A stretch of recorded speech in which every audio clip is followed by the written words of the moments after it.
Dạ thưa thầy, con muốn hỏi cái size của moon and sun, is it important? Whether it's the size of the sun bigger than the size of the moon, or it's the same size?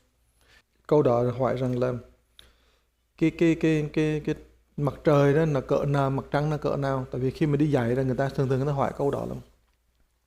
Cái mặt trời đó nó phải vừa đủ cho mình cầm thôi. Nếu mà nó bự quá đó nó khó lắm, mình làm cho mình nó kẹt lắm. Mà nó nhỏ quá thì là mình không nhớ được. Cho nên là vừa cái size này. Mà cái mục đích của mình làm sao mình có thể touch được, mình đụng, mình chạm, mình nhìn được. Tại vì cái mặt trời này sau khi mà mình tu hồi rồi đó, mình tập đó, thì mình phải quán nó cái nước sáng. Nó sáng thì là sáng ra. Thì đó là cái giai đoạn mà thiền mà thứ ba.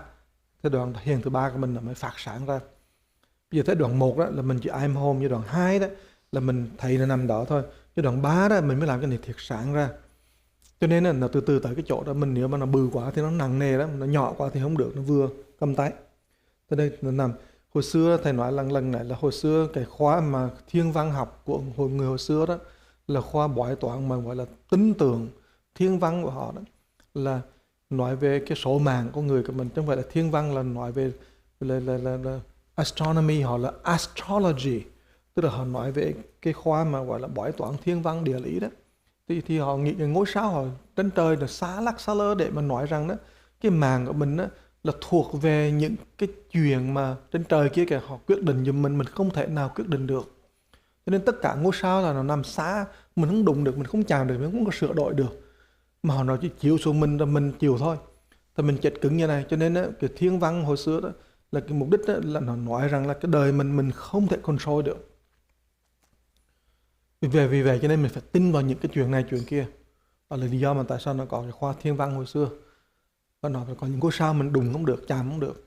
Bây giờ thì mình khác rồi, mình con đời mình con người mình bây giờ mình phải tự mình thay đổi, và mình phải có những cái ý kiến, cái ý định để mình thay đổi đời mình. Cho nên mình phải cầm được cái mình gọi là cái mặt trời đó này mình đụng chạm được để cho mình có thể thay đổi được chính mình. Cho nên ngồi cái chuyện đó thôi đó là đã thay đổi được cái sự suy nghĩ của mình rồi. Bây giờ cái mặt trăng đó thì nó có thể nhỏ bằng trái chanh hoặc trái golf. Mà trái golf thì các bạn đánh golf thì các đâu có biết, nhưng giống như trái chanh.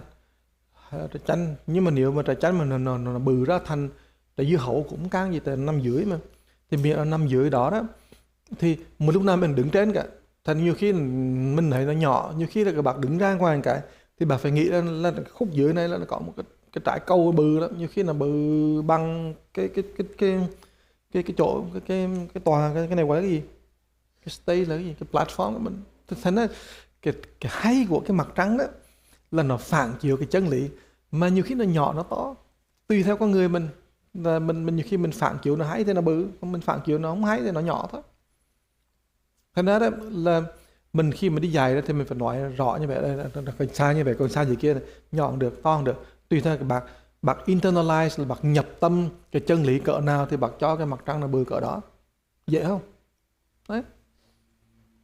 Chứ mình đừng có fix nó, cái mặt trăng don't fix the size of the moon, but you fix the size of the sun. Any question please? True. Dịch ra tiếng Việt cho em thấy đấy. Dạ thưa sư phụ, thưa các bác, cái này là một cái sự suy nghĩ của Sheila thôi, là cái kích thước của cái mặt trời, mặt trăng á, không có quan trọng bằng cái sự practice, cái sự cần thiết, cái nhu cầu của một cái người đó. Ví dụ như là họ cần nhiều nguyên tắc chỉ đạo á, thì là họ sẽ quán tưởng cái mặt trời nó lớn hơn. Hoặc là nếu mà họ cần phản ảnh cái ánh mặt trời trong cái tâm của họ để mà họ có thể họ phát triển cái tâm linh của họ, thì cái size của cái moon nó lớn hơn. Thành ra cái vấn đề cái kích thước của mặt trời và mặt trăng là cũng tùy theo cái nhu cầu của người đó cần phát triển cái tâm linh của mình, và cái thực hành tới đâu, thì cái đó là cái sự suy nghĩ của Sheila. Đúng, nhưng mà mình cứ nhớ là mình phải dạy họ là bằng cái bom thôi. Nhưng mà đừng có bằng cái bom, nghĩa là bằng cái apple thôi. Ok. Dạ thì con nghĩ là con cũng nghĩ là cái CK10 plus này á, là khi mà mình đi dạy á, thật ra cái practice này á, is very benefit, the most benefit to the instructors. So we can dip our mind and dip our thoughts and deepen our practice. However, what I thought, the teaching of this CK10 plus is benefit for someone that have a background, someone that have some kind of level of practice. For the people who just beginning to learn or beginning to make familiar with the practice, it's not a good idea because we might drive their interest away because they won't catch it, the philosophy and also what we want to deliver. So just like Sư Phụ nói, the people who practice yoga, who Qigong, and they already have some kind of practice. They already have the healthy body. This is a healthy body, peaceful mind, and we try to evolve our spirituality. So I think we can teach, but be careful. We have to measure to identify our audience, because if they disappointed because they don't understand what we're doing, then we lose that. We will lose that student. So that's what I thought. True. We need to understand the audience and to teach, and that to help all the teacher to upgrade your understanding of the student, so you don't teach blindly, but you understand more and more and teach wisely.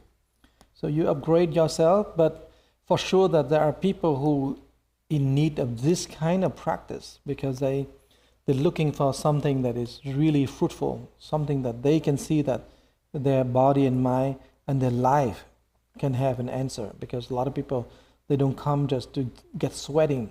They come because they find the teaching is so much needed. And let me explain to you, for example, Chris Sanhilaire, my student here. He came one day to me and he said, "No, I don't want to follow you. I want to study meditation." And I said, you can do relaxation and that. He said, no. I want to go deep. But he has been a very successful businessman, entrepreneur. He's a very successful person in the world. He has been in touch with many groups and learning many things. So he's not like someone who knows nothing. But he knew me back in 1996. So he wanted to learn something really deep.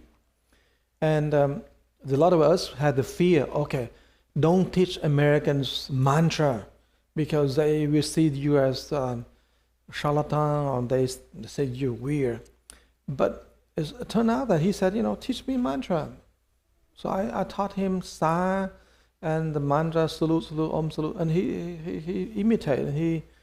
I never write out the mantra, I just verbal. I never write down. He memorized it. And he memorized the syllables. So I thought maybe this is a specific case only. He's not like anybody else. His wife, in opposed to what I just said, his wife wasn't very much into the Dharma.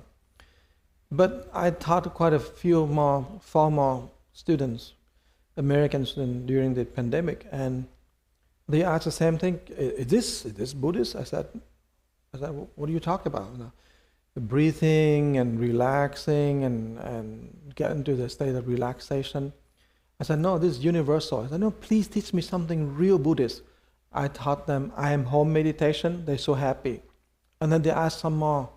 The one very specific person, Steve, he said, can you teach me something is really, really transformed my life?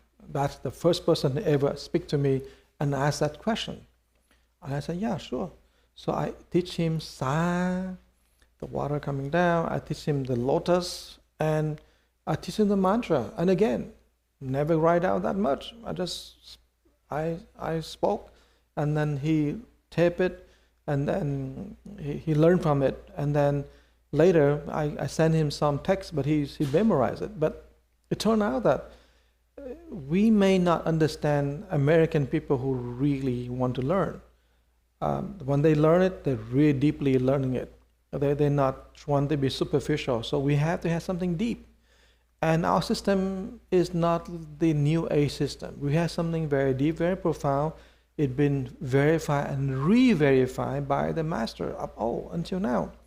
And so we can teach them. So when you go out and you teach, don't worry that people will deny you, reject you, it's too much. Don't worry, because it's all our fear. You never know until you try. So if you try and people don't like it, then you teach the regular one, and you teach the regular one and they feel, oh, that's so easy, then you get something deeper. Now, you go back to the meditation, there's, you have the picture of the image. Let me try to find out if I have that picture. I don't know if I have that picture. The meditation, because tonight we should do that. Somebody comment about the time that we do we do an hour and a half now exercise and half hour meditation. If that's a good mix, can somebody comment on that, please?